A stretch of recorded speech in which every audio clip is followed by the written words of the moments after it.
രാജ്ഭവനിൽ ഔദ്യോഗിക പരിപാടിക്ക് ഭാരതാംബയുടെ ചിത്രം ഉപയോഗിച്ച വിഷയത്തിൽ തന്റെ നിലപാടിൽ ഉറച്ചു നിൽക്കുന്നുവെന്ന് വ്യക്തമാക്കി മന്ത്രി ശിവൻകുട്ടി. ആ ചിത്രമുണ്ടെങ്കിൽ താൻ ഇനിയും പങ്കെടുക്കില്ല എന്നും RSS കൊടി പിടിച്ച വനിതയെ രാജ്ഭവനിൽ പ്രതിഷ്ഠിക്കുന്നത് ഭരണഘടനാ വിരുദ്ധമെന്നും മന്ത്രി പറഞ്ഞു. പ്രോട്ടോകോൾ എന്താണെന്ന് തനിക്ക് അറിയാമെന്നും ഭാരതാംബയെക്കുറിച്ച് അതിൽ പറയുന്നില്ല എന്നും കൂടെ മന്ത്രി പറഞ്ഞു. RSS ചിഹ്നം വെച്ച് പൂജിക്കേണ്ട സ്ഥലമല്ല രാജ്ഭവൻ എന്നും ഇതേ ഭാരതാംബയുടെ ചിത്രമുണ്ടെങ്കിൽ താൻ ഇനിയും പങ്കെടുക്കില്ല എന്നും ഗവർണർക്ക് സർക്കാരിനെ വെല്ലുവിളിക്കാൻ ആകില്ല എന്നും മന്ത്രി ചൂണ്ടിക്കാണി. കൂടാതെ ആരിഫ് മുഹമ്മദ് ഖാനും ആർലേക്കർക്കും രണ്ട് അജണ്ടയാണെന്നും അദ്ദേഹം പറഞ്ഞു. ആരിഫ് മുഹമ്മദ് ഖാന് വ്യക്തിപരമായ ഒരു അജണ്ടയുണ്ടായിരുന്നു. ആർലേക്കർ ഒരു RSS നേതാവെന്ന നിലയിൽ പ്രവർത്തിച്ച് രാജ്ഭവനെ RSS സംസ്ഥാന കമ്മിറ്റി ഓഫീസാക്കിയെന്ന് കേന്ദ്ര സർക്കാരിനെ ബോധ്യപ്പെടുത്താൻ ശ്രമിക്കുകയാണ്. ഭാരതാംബയുടെ ചിത്രം ഗവർണർ RSS കാര്യാലയത്തിൽ കൊണ്ടുവെക്കട്ടെ, പ്രകോപനം ഉണ്ടാക്കാനും നിയമസഭാ തെരഞ്ഞെടുപ്പിൽ BJPക്ക് അനുകൂലമായി പ്രവർത്തിക്കാനുമാണ് ഗവർണറുടെ ശ്രമം. ഭാരതാംബയുടെ ചിത്രത്തിൽ കുട്ടികൾക്ക് സംശയമുണ്ടെങ്കിൽ പാഠപുസ്തകത്തിലും കൂടി ഉൾപ്പെടുത്താമെന്നും മന്ത്രി പറയുന്നു. എന്നാൽ വിവാദത്തിന് പിന്നാലെ നിലപാട് കടുപ്പിക്കുകയാണ് രാജ്ഭവൻ. ഭാരതാംബയുടെ ചിത്രം മാറ്റാൻ സാധിക്കില്ലെന്നും എല്ലാ ഉദ്ഘാടനത്തിനും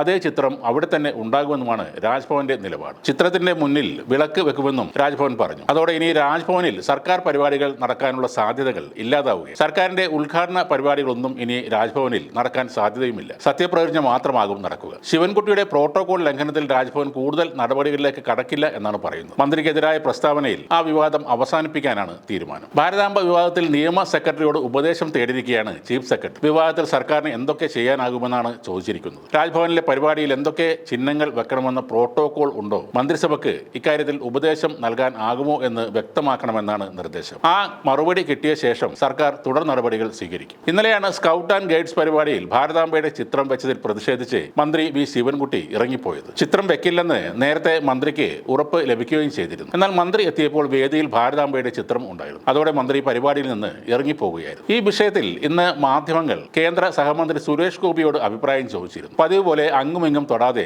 കുറച്ച് പരസ്പര ബന്ധമില്ലാത്ത കാര്യങ്ങൾ പറഞ്ഞ് അദ്ദേഹം മാധ്യമങ്ങളെ മണ്ടന്മാരാക്കുകയായിരുന്നു. ഭാരതാംബ എന്നാൽ ഭൂമിദേവിയാണെന്നാണ് സുരേഷ് ഗോപി പറഞ്ഞത്. എന്നാൽ അവരുടെ കയ്യിൽ കാവിക്കൊടി എങ്ങനെ വന്നെന്ന് ചോദിക്കാൻ അവിടെ കൂടിയ ഒരുത്തന്റെയും നാവ് പൊന്തിയതുമില്ല. സുരേഷ് ഗോപി അതോടെ വീണ്ടും കത്തിക്കയറി. നിങ്ങൾ ഇന്ത്യയുടെ ഏത് മാപ്പിനെയാണ് അംഗീകരിക്കുന്നതെന്നാണ് അദ്ദേഹത്തിന്റെ അടുത്ത ചോദ്യം. 1971 മുമ്പുള്ളതാണോ അല്ലെങ്കിൽ 1947 മുമ്പുള്ളതാണോ എന്ന സുരേഷ് ഗോപിയുടെ ചോദ്യത്തിനും ആരും മറുപടി പറഞ്ഞില്ല. വ്യക്തമായ ധാരണ ഇല്ലാത്തതുകൊണ്ടാകും ചിലപ്പോൾ അവർ മറുപടി പറയാത്തത്. എന്നാൽ വിനയപൂർവ്വം അവർക്കൊരു ചോദ്യം ചോദിക്കാമായിരുന്നു. ഭരിക്കുന്ന പാർട്ടിയുടെ മന്ത്രി എന്ന നിലയിലും തികഞ്ഞ ദേശസ്നേഹി എന്ന നിലയിലും താങ്കൾ ഏത് മാപ്പാണ് അംഗീകരിക്കുന്നത്? കാവിക്കൊടി പിടിച്ച സ്ത്രീയാണോ അതോ ദേശീയ പതാക പിടിച്ച സ്ത്രീരൂപത്തെയാണോ താങ്കൾ അംഗീകരിക്കുന്നതെന്നും ചോദിക്കാമായിരുന്നു. പക്ഷേ അതൊന്നും ഉണ്ടായില്ല. രാജാവിനെ കണ്ടപ്പോൾ കവാത്ത് മറന്നതുപോലെ ഇലിപ്യ ചിരിയുമായിട്ടാണ് എല്ലാവരും കേന്ദ്ര സഹമന്ത്രിയുടെ ചുറ്റിലും കൂടി നിന്നത്. സിനിമാ സ്റ്റൈലിൽ വിഡ്ഢിത്തം വിളിച്ച് പറയുമ്പോൾ ഓച്ചാനിച്ച് ചിരിച്ചു നിൽക്കുകയാണ് നമ്മുടെ മാധ്യമരംഗത്തെ പുലിക്കുട്ടികൾ.